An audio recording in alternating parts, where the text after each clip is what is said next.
How to add announcement bar in Shopify store. Hi guys, welcome back to the channel. In this video I am going to show you how you can do it easily. So the steps are very simple and easy, so you have to follow me along the video. So now let's get started. First of all, click on your online store and you have to go for these themes.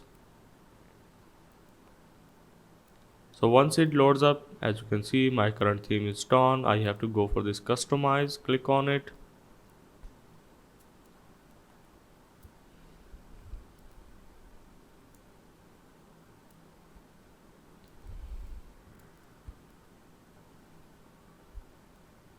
So once it opens up, as you can see, as default my announcement bar is activated. So if I click on this announcement bar, I can go for this add announcement, or I can also edit my text. Let's say welcome to store, whatever the announcement is, or I can also add the discount like today is 10% off.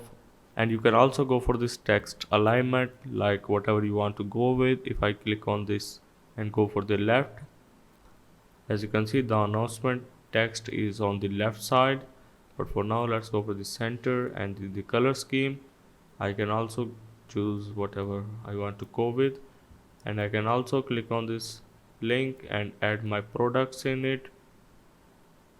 Let's say leather jacket, and whenever my customer click on this welcome to jacket store, he will directly go to this my leather jacket product. So yeah, that's how basically you will add announcement bar in Shopify store.